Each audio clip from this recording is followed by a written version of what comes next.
Salut les gens, j'espère que vous allez bien. Tu as vu le titre de cette vidéo. Je t'arrête tout de suite si tu n'as pas vu le film Happy Season ou Ma belle famille Noël et moi, un truc comme ça en version québécoise, je crois le titre en français. Ne regarde pas cette vidéo parce que tu vas te faire spoil. Instant. Voilà. C'est bientôt Noël. Voilà, on est J-4 les gens. J'espère que vous avez fini d'acheter vos cadeaux. Hein. Il est temps parce que bon, J-4, Noël, je pense que c'est un peu short, hein. Et puis en fait on reste dans le thème, hein, voilà, dans la continuité des fêtes de fin d'année parce que c'est un film de Noël, c'est une comédie de Noël, donc c'est parti, on y va. Introduction.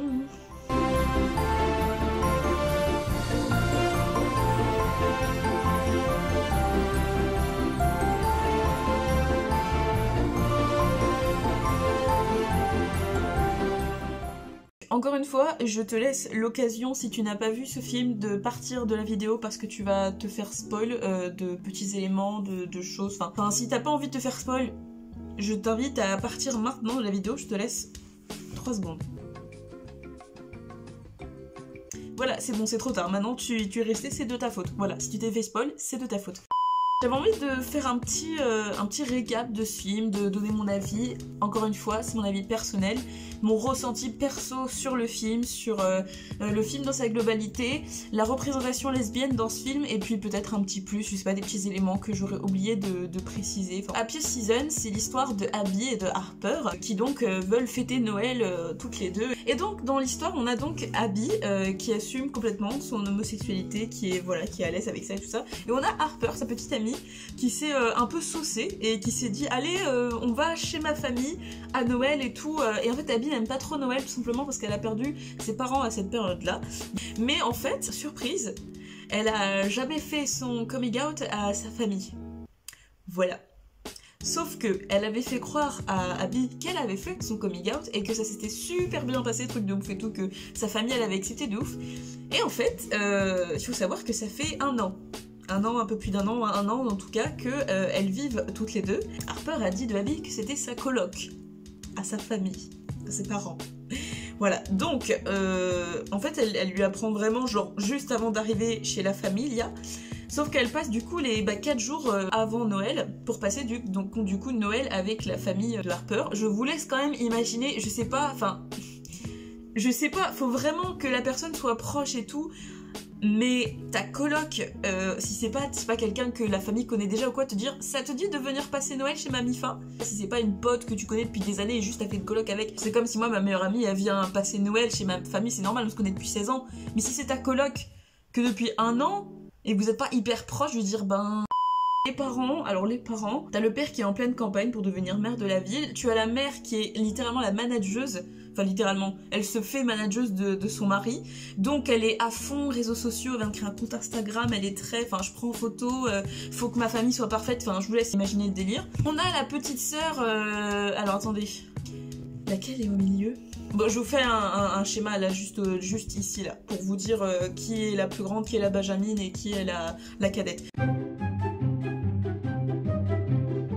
Sloane qui est la grande sœur, où tu sens assez vite quand même qu'il y a des grosses tensions entre elle et Harper.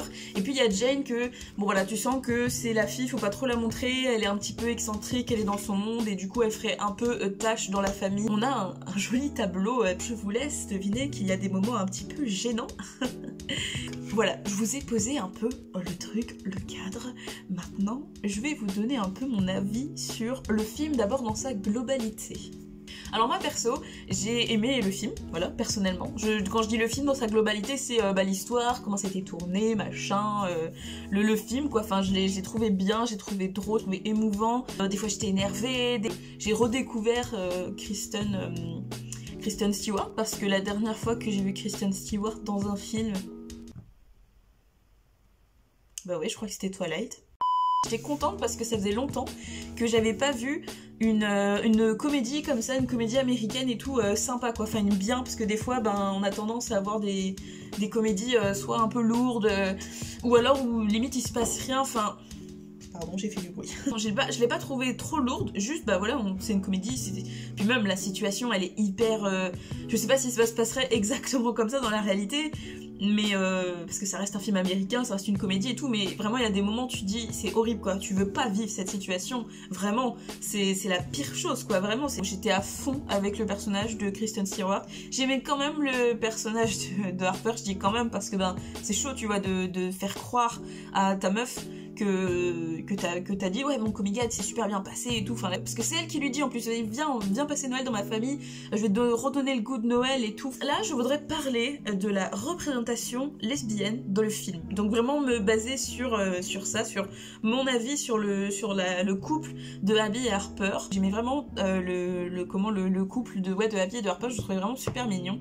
Et en fait ce que j'ai aimé pendant tout le long du film, parce que c'est toujours un des trucs qui me fait peur, c'est qu'on tombe dans le cliché, dans le stéréotype, même si c'était le début de la représentation, mais c'est que leur couple, je l'ai pas du tout trouvé cliché en fait. J'ai trouvé hyper naturel, sachant que je connaissais pas du tout l'autre actrice. T'avais pas le cliché de la meuf soi-disant plus masculine, avec les cheveux courts, enfin même si encore une fois masculinité, féminité, c'est pas t'as les cheveux longs, t'as les cheveux courts, enfin mais juste pas le cliché de t'en as une qui est hyper grande, qui est mastoc, qui a moins de poitrine que l'autre, enfin et je vous dis ça parce que vraiment c'est des clichés que tu peux retrouver, et je vous dis pas, enfin pas que dans les films ou quoi, c'est même les gens dans la vraie vie ils te disent mais si une lesbienne a les cheveux courts, ça veut dire si tu es une femme et que tu as les cheveux courts, que t'es musclée, que t'es assez grande et tout, t'es forcément lesbienne. Les gens, un style vestimentaire, de coiffure, de maquillage, de trucs, de tout ce que tu veux de ton corps ne définit pas ta sexualité en fait. Voilà, encore une fois. Si je l'avais pas dit peut-être sur cette chaîne, je sais pas. Si t'as un couple de lesbiennes, il y en a une elle a les cheveux courts et l'autre elle a des mèches bleues et des piercings partout, vraiment c'est des stéréotypes que les gens te sortent, hein. C'est pareil, c'est normal en fait, enfin ça n'a pas de... Il n'y a pas de bon ou de mauvais... Non mais ce que je veux dire c'est qu'il n'y a pas de bon ou de mauvais modèle de lesbienne, c'est juste que... Enfin, dans l'apparence je veux dire, parce que tu peux faire de la mauvaise représentation. Mais ce que je veux dire c'est que là, j'ai trouvé authentique. J'ai vraiment, pour moi, c'était... bah ouais, Abby et Harper. Et bah c'est... Pour moi, ça pouvait être, tu sais, mes voisines d'en face, enfin je sais pas...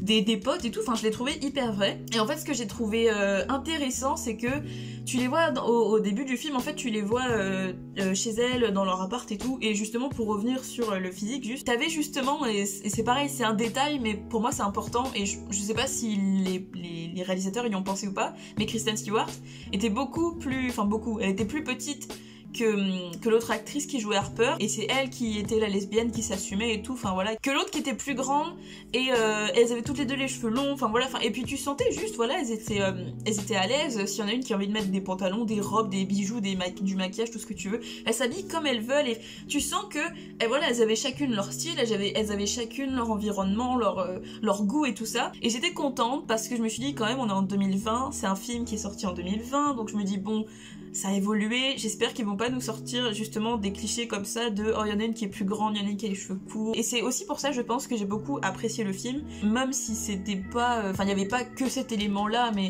c'est quand même le truc du film, c'est il y a une meuf qui a pas fait son coming out et l'autre qui s'assume complètement. C'est une histoire d'amour homosexuel et du coup tu ne peux pas ne pas te focaliser sur ça dans le film puisque c'est un peu le cœur du truc quoi, c'est ce truc qui va créer un malaise, tout ce qui va graviter autour de ça en fait, c'est dans le film, c'est parce que il y en a une qui a pas fait son coming out à sa famille, elle se dit que sa famille acceptera jamais, elle sera plus du tout la fille parfaite, la fille idéale de la famille, enfin et en fait on sent que entre les sœurs c'est qu'il y a un peu cette bataille entre c'est qui la chouchoute, c'est qui la meilleure fille de la famille et tout. Au niveau de la représentation, alors pas de l'homosexualité cette fois mais de la parentalité, c'est que ce que j'ai trouvé hyper cool, c'est que donc il y a un moment de pétage de plomb où il y a tout qui part à follow et en fait tu t'aperçois clairement que bah justement personne n'est parfait et tu peux pas être parfait, t'as pas une famille parfaite même si en apparence la maison, les fringues,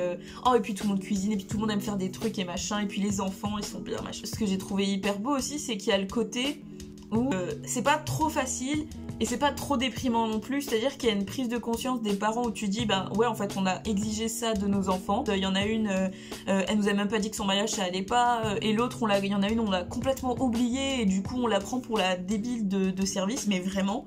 Ils ont quand même représenté ce truc là de c'est dur à prendre dans la face, et en même temps t'as un autre parent qui dit bon ok c'est bon c'est Noël, on va pas gâcher Noël, c'est bon quoi, enfin puis c'est nos enfants, et c'est ça le message, il est vraiment beau quoi. C'est déjà en tant que personne, peu importe ton identité de genre ou ton orientation sexuelle, accepte-toi tel que tu es. C'est horrible parce que vraiment la peur qu'elle a c'est de soit perdre sa petite amie, soit de perdre sa famille. Tu te dis ben merde quoi, quand t'as construit des choses avec une personne, tu peux pas sacrifier tout comme ça, et en même temps tu te dis bah ouais mais peut-être je vais sacrifier ma famille. Et c'est vraiment le dilemme auquel des fois peut-être les gens ne se rendent pas compte en fait dans le coming out d'une personne. C'est vraiment ce truc là de la peur d'aller le dire à tes parents, c'est de te dire si mes parents ne m'acceptent pas, je vais perdre mes parents. Je comprends pas, en fait, je comprends toujours pas qu'il y ait des parents qui puissent, qui puissent dire ah ouais mon enfant du jour au lendemain j'ai appris ça, oh bah.